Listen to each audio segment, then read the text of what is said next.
Hello বন্ধুরা, আজকের এই ভিডিওতে তোমরা যারা ইউনিভার্সিটি অফ নর্থ বেঙ্গলের আন্ডারে সেকেন্ড সেমিস্টারে পড়ছো, অর্থাৎ যাদের হিস্ট্রি মেজরে রয়েছে, তাদের যে সিলেবাস রয়েছে সেই সিলেবাস অনুযায়ী প্রিভিয়াস ইয়ার যে কোশ্চেন রয়েছে 2018 সাল থেকে 2023 সাল পর্যন্ত, সেই প্রিভিয়াস ইয়ার কোশ্চেন সম্বন্ধে আমরা আজকে আলোচনা করব। এবং তোমাদের সিলেবাস অনুযায়ী যে যে প্রশ্নগুলি তোমাদের খুবই গুরুত্বপূর্ণ, যে যে প্রশ্নগুলি তোমাদের পড়তেই হবে, সেই প্রশ্নগুলো আজকে আমি বলে দেবো। তোমরা ভিডিওটি সম্পূর্ণ দেখতে থাকো। 2018 সাল থেকে 2023 সালের দেখো তোমাদের সিলেবাস অনুযায়ী কী কী প্রশ্ন পরীক্ষায় এসেছিল হিস্ট্রি মেজর সেকেন্ড সেমিস্টার। ঠিক আছে, সবগুলি প্রশ্ন নিয়ে আমি এখানে আলোচনা করব না, কারণ বাকি প্রশ্নগুলো তোমাদের কিছু কিছু ফার্স্ট সেমিস্টারে এক্সাম হয়ে গেছে, যেহেতু সিলেবাসটা ওলটপালট করে দেওয়া হয়ে গেছে। ফার্স্ট সেমিস্টারে কিছু কিছু প্রশ্নের এক্সাম হয়ে গেছে ওই সিলেবাস অনুযায়ী। সেকেন্ড সেমিস্টারে যেগুলি দরকার আমরা আজকে সেগুলি শুধুমাত্র আলোচনা করব। তোমরা এখানে দেখতেই পাচ্ছ, এটা হচ্ছে 2018 সালের একটা প্রশ্ন। ঠিক আছে, হিস্ট্রি অফ ইন্ডিয়া 1-এর। ঠিক আছে, দেখো তোমাদের এখন সিলেবাসে তোমাদের সিলেবাস অনুযায়ী তোমাদের কী কী প্রশ্ন তোমাদের এখানে রয়েছে। দেখো তোমরা এখান থেকে তোমাদের সেকেন্ড সেমিস্টারে মেজরের জন্য যেটা প্রশ্ন খুবই ইম্পর্টেন্ট এখানে রয়েছে। আপাতত আমরা 2018 সালটা আলোচনা করছি, তারপর 2019, 20, 21, 22, 23 সাল পর্যন্ত কিন্তু আমরা দেখব কোশ্চেন কী কী এসেছে। আর এই প্রশ্নগুলো কিন্তু তোমাদের পড়তেই হবে, কারণ এইগুলি প্রশ্নই তোমাদের পরীক্ষায় আসবে 100% গ্যারান্টি। ঠিক আছে, তোমাদের এখান থেকে যেটা পড়তে হবে 6 নম্বর প্রশ্নটা দেখো। ঠিক আছে, 6 নম্বর প্রশ্নটা বলছে, দেখো write a short note on গোধাম। তোমাদের কিন্তু এখানে গোধাম সম্বন্ধে লিখতে বলা হয়েছে। 3 নম্বরের প্রশ্ন কিন্তু এগুলো, হ্যাঁ, প্রতিটা এগুলোর মান কিন্তু 3 করেছিল। তারপরে প্রশ্ন দেখো, বাকি প্রশ্নগুলোর কিন্তু তোমাদের দরকার নেই, এগুলো হচ্ছে ফার্স্ট সেমিস্টারে এক্সাম হয়ে গেছে কিছু কিছু প্রশ্ন। ঠিক আছে, যেটা দরকার সেকেন্ড সেমিস্টারে মেজর হিস্ট্রিতে, সেটাই সম্বন্ধে আমরা আজকে আলোচনা করব। তারপর দেখো এখানে এগুলি দরকার নেই। 10 নম্বর প্রশ্নটা এখানে দেখো, 10 নম্বর প্রশ্নটা যেটা রয়েছে দেখো, তোমাদের রয়েছে, do you consider that the status of woman decline in the later Vedic period. অর্থাৎ এখানে বলেছে পরবর্তী বৈদিক যুগে নারীদের যে মর্যাদা সেটা কি হ্রাস পেয়েছিল, সেটা কিন্তু তোমাদের এখানে লিখতে বলা হয়েছে। তারপর দেখো 11 নম্বর প্রশ্নটা দেখো, what are the economic factors for the rise of the Protestant movement in 6th century BCE. অর্থাৎ খ্রিস্টপূর্ব 6ষ্ঠ শতাব্দীতে, ঠিক আছে, প্রোটেস্ট্যান্ট আন্দোলনের যে ইকোনমিক অর্থনৈতিক যে কারণটা ছিল সেটা কিন্তু তোমাদের এখানে লিখতে বলা হয়েছে। ঠিক আছে, 10-11 নম্বরে। এরপর দেখো তোমাদের এখান থেকে দেখবে তোমরা হচ্ছে 15 নম্বর কোশ্চেনটা। ঠিক আছে, 15 নম্বর কোশ্চেনটা এখানে তোমরা দেখো, discuss the changing status of Rajan from early two letter Vedic period. এখানে বলেছে বৈদিক যুগের শুরু থেকে পরবর্তী বৈদিক যুগের রাজনের যে পরিবর্তিত অবস্থা সেটা লিখতে বলা হয়েছে। অর্থাৎ রাজার যে পরিবর্তিত অবস্থা আদি বৈদিক যুগ থেকে পরবর্তী বৈদিক যুগে, সেটা এখানে লিখতে বলা হয়েছে। এবং 16 নম্বর কোশ্চেনটা দেখো, write a note on the Magadha imperialism. Magadha সাম্রাজ্যবাদ সম্বন্ধে কিন্তু একটা নোট লেখা হয়েছে, যেটা হচ্ছে খুবই ইম্পর্টেন্ট একটা প্রশ্ন। তোমাদের পরীক্ষা কিন্তু এবার এটা থাকবেই, মগধ এম্পেরিয়ালিজম সম্বন্ধে তোমাদের নোট লিখতে বলা হবে 12 নম্বরে করে। ঠিক আছে, এই ছিল তোমাদের 2018 সালের প্রশ্নপত্র। এবার আমরা 2019 সালের প্রশ্নপত্র আলোচনা করব। ঠিক আছে, এবার দেখো তোমরা 2019 সালের প্রশ্নপত্র। ঠিক আছে, 2019 সালে তোমাদের সিলেবাস অনুযায়ী কী কী প্রশ্ন তোমাদের এসেছিল 2019 সালে। ঠিক আছে, সিলেবাস অনুযায়ী তোমাদের কী কী প্রশ্ন এসেছিল দেখো। এবার তোমরা এখানে দেখো, তোমাদের সব প্রশ্ন দেখার কিন্তু দরকার নেই, কারণ তোমাদের সিলেবাসে যা যা প্রশ্ন, সিলেবাস অনুযায়ী যা যা প্রশ্ন রয়েছে সেগুলি আমি কিন্তু এখানে দেখাবো, যে বা যেগুলি তোমাদের খুবই দরকার আর কি। বাকিগুলো তো দরকার নেই, কারণ ফার্স্ট সেমিস্টারে তোমাদের এক্সাম হয়ে গেছে বাকি সিলেবাসের। তোমরা এখানে 3 নম্বর প্রশ্নটা দেখো, write the importance of deity in early বৈদিক পিরিয়ড। ঠিক আছে, এখানে তোমাদের 3 নম্বর কোশ্চেনটা দেখতে হবে। আর এইগুলি প্রশ্ন কিন্তু খুবই ইম্পর্টেন্ট তোমরা যে সেকেন্ড সেমিস্টারে এক্সাম দিবে তার জন্য। এখানে তোমাদের যে মানেটা এখানে বলতে চেয়েছে সেটা হচ্ছে আদি বৈদিক যুগে দেবতার যে গুরুত্ব রয়েছে সেটা কিন্তু তোমাদের এখানে লিখতে হবে। ঠিক আছে, এই গেল তোমাদের 3 নম্বর প্রশ্ন। তারপর তোমাদের দেখো 4 নম্বর প্রশ্নটা দেখো, 4 নম্বর প্রশ্নটা দেখো তোমাদের কি আছে, give a short idea about Aryan problem. আর্য সমস্যা সম্বন্ধে কিন্তু তোমাদের লিখতে বলা হয়েছে 4 নম্বর প্রশ্ন, কিন্তু এটাও কিন্তু তোমাদের সিলেবাসে রয়েছে।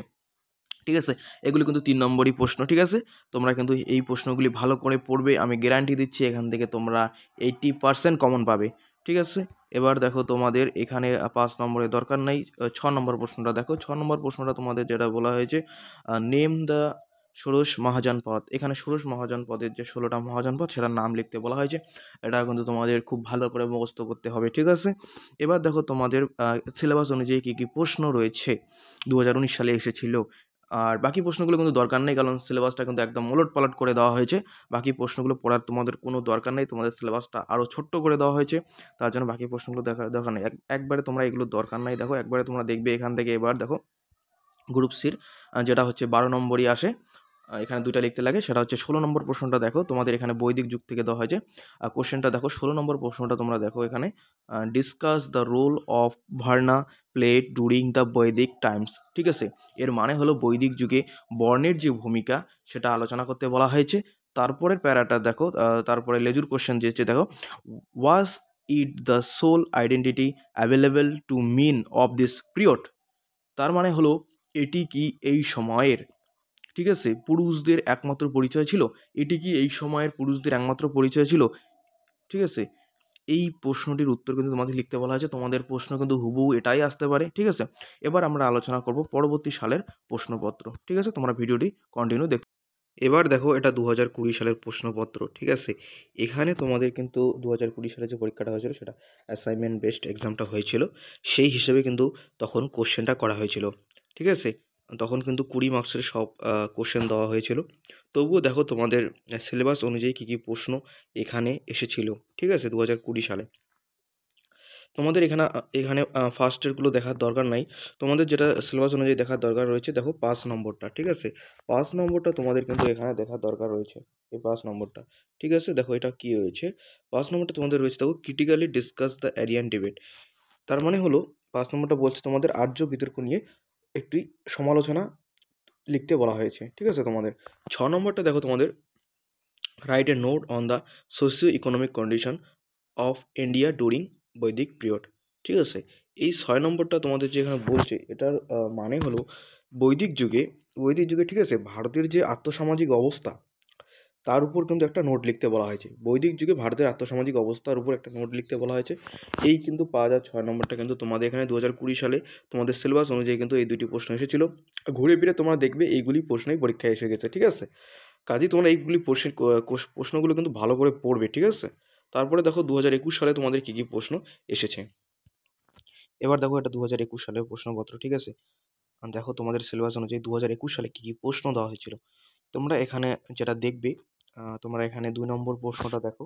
2 নম্বর প্রশ্নটা রয়েছে, examine the historical importance of Rig Veda as A literary source. অর্থাৎ সাহিত্যের উৎস হিসাবে, লিটারেরি সোর্স অর্থাৎ সাহিত্যের উৎস হিসাবে ঋগ্বেদের যে ঐতিহাসিক গুরুত্ব সেটা এখানে কিন্তু তোমাদের লিখতে বলা হয়েছে। ঠিক আছে, সেটা কিন্তু তোমাদের এখানে লিখতে বলা হয়েছে। এবার দেখো তোমাদের 5 নম্বর কোশ্চেনটা কী বলেছে। বাকিগুলো দেখার দরকার নেই, কারণ তোমাদের এটা ফার্স্ট সেমিস্টারে এগুলো এক্সাম হয়ে গেছে, সিলেবাসটাকে টুকরো টুকরো করে ভাঙা হয়েছে বলতে গেলে। ঠিক আছে, 5 নম্বরে দেখো তোমাদের যে কোশ্চেনটা রয়েছে, ডিসকাস দ্য ফাংশন অফ সভা অ্যান্ড সমিতি। ঠিক আছে, এই 5 নম্বর কোশ্চেনটা কিন্তু তোমাদের সিলেবাসে আসে, বা এই টপিকটা তোমাদের সিলেবাসে আসে। সভা অ্যান্ড সমিতি সম্বন্ধে তোমাদের কিন্তু যে সভা সমিতির যে কাজ রয়েছে সেটা কিন্তু এখানে লিখতে বলা হয়েছে। তোমরা কিন্তু এটা পড়বে, খুবই ইম্পর্টেন্ট। এখান থেকে তোমরা, আমি গ্যারান্টি দিচ্ছি 100% এখান থেকে তোমরা কমন পাবেই। ঠিক আছে, এবার দেখো পরের প্রশ্ন কি রয়েছে, পরের এগুলো দেখার দরকার নেই। 10 নম্বর প্রশ্নটা দেখো। 10 নম্বর প্রশ্নটা দেখো তোমাদের এখানে যেটা বলেছে দেখো, 10 নম্বর প্রশ্নটা, what was the position of women in Rig Vedic society. ঠিক আছে, ঋগ বৈদিক সমাজে নারীদের অবস্থান কী ছিল। তারপর লেজুর কোয়েশ্চেনটা দেখো, do you find any changes in their position in the later period. পরবর্তী বৈদিক যুগে নারীদের অবস্থানের কী পরিবর্তন ঘটেছিল সেটা কিন্তু তোমাদের এখানে লিখতে বলা হয়েছে।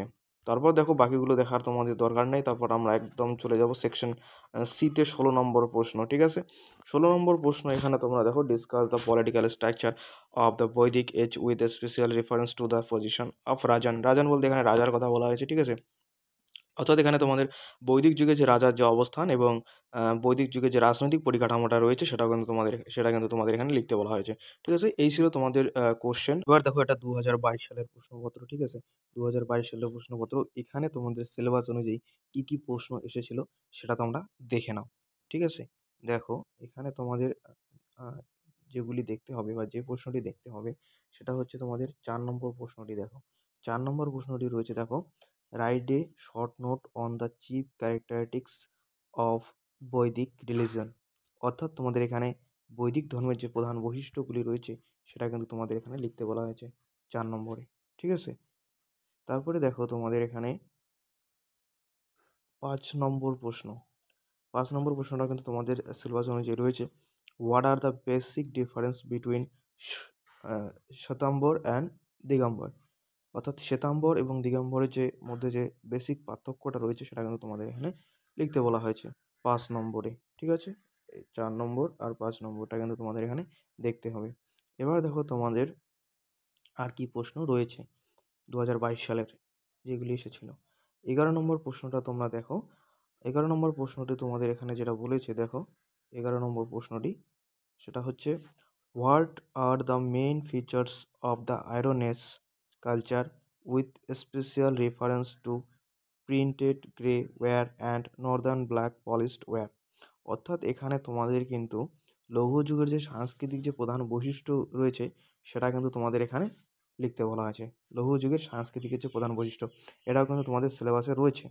ঠিক আছে? এবার তোমাদের 12 নম্বর প্রশ্নটা দেখো, how did Buddhism and Jainism promote the process of urbanisation? অর্থাৎ এখানে তোমাদের যে বৌদ্ধ ধর্ম রয়েছে এবং জৈন ধর্ম রয়েছে এই ধর্ম কীভাবে নগরায়ণ প্রক্রিয়াকে উন্নত করেছে, ঠিক আছে, সেটা কিন্তু তোমাদের এখানে লিখতে বলা হয়েছে। বৌদ্ধ ধর্ম এবং জৈন ধর্ম কীভাবে নগরায়ণ প্রক্রিয়াকে উন্নত করেছে সেটা তোমাদের এখানে লিখতে বলা হয়েছে। এবার দেখো তোমাদের আর কি প্রশ্ন এখানে রয়েছে। এবার দেখো তোমাদের কোশ্চেন রয়েছে এখানে 15 নম্বর কোশ্চেনটা দেখো। 15 নম্বর কোশ্চেনটা এখানে তোমরা যেটা দেখবে, discuss the changes in the position of woman during the early two letter Vedic period. ঠিক আছে, তোমরা এখানে বুঝতেই পারছো আদি বৈদিক যুগ থেকে পরবর্তী বৈদিক যুগের যে মহিলাদের যে অবস্থার যে পরিবর্তন সেটা কিন্তু এখানে লিখতে বলা হয়েছে। ঠিক আছে, এবার দেখো 2023 সালে তোমাদের কী কী প্রশ্ন এসেছে। এবার দেখো 2023 সালের এটা প্রশ্নপত্র। ঠিক আছে, 2023 সালের এটা প্রশ্নপত্র। আর এখান থেকে তোমাদের সিলেবাস অনুযায়ী কী কী প্রশ্ন এসেছে সেটা তোমরা দেখে নাও। 2023 সালে তোমাদের যেটা এসেছে সেটা হচ্ছে তোমরা এখানে দেখবে, ভালো করে তোমরা এখানে দেখে নাও 4 নম্বর প্রশ্নটা। 4 নম্বর প্রশ্নটা এখানে রয়েছে দেখো, 4 নম্বর প্রশ্নটা এখানে দেখবে তোমরা, আর দেখবে 6 নম্বর প্রশ্নটা। 4 নম্বর প্রশ্নটা দেখো, write the importance of deity in early বৈদিক পিরিয়ড। অর্থাৎ আদি বৈদিক যুগে দেবতার যে গুরুত্ব রয়েছে সেটা কিন্তু তোমাদের এখানে লিখতে বলা হয়েছে 3 নম্বরের প্রশ্ন। 6 নম্বর প্রশ্নটা দেখো, discuss briefly the position of rajan in the early Vedic polity. ঠিক আছে, অর্থাৎ আদি বৈদিক যুগে রাজনের যে অবস্থান বা অর্থাৎ রাজার যে অবস্থান ছিল সেটা কিন্তু তোমাদের এখানে সংক্ষেপে লিখতে বলা হয়েছে। ঠিক আছে, এই দুটি প্রশ্ন এখানে ছিল। এবার দেখো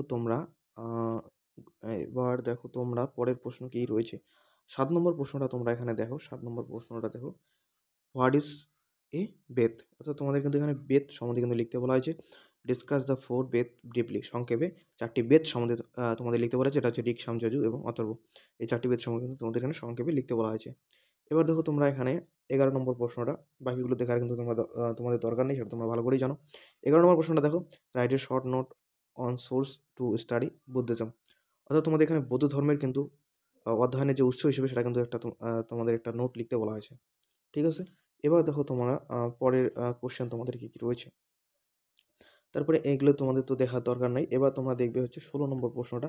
16 নম্বর প্রশ্নটা কী রয়েছে, write a descriptive note on the Magadha imperialism. Magadha সাম্রাজ্যবাদ সম্বন্ধে কিন্তু তোমাদের একটা বর্ণনামূলক একটা ডেসক্রিপটিভ নোট লিখতে এখানে বলা হয়েছে। এই ছিল তোমাদের 18 থেকে 23 সালের প্রশ্নপত্র, এবং এই প্রশ্নগুলো পড়লে কিন্তু তোমরা 100% পরীক্ষায় কমন পেয়ে যাবে। ঠিক আছে, কোশ্চেনগুলো ভালো করে রেডি করে পড়ে নাও, আমি গ্যারান্টি দিচ্ছি 100% এখান থেকে কমন পেয়ে যাবে। ভিডিওটি যদি ভালো লেগে থাকে অবশ্যই চ্যানেলটিকে লাইক, কমেন্ট, শেয়ার, সাবস্ক্রাইব করে দেবো। ঠিক আছে, ধন্যবাদ।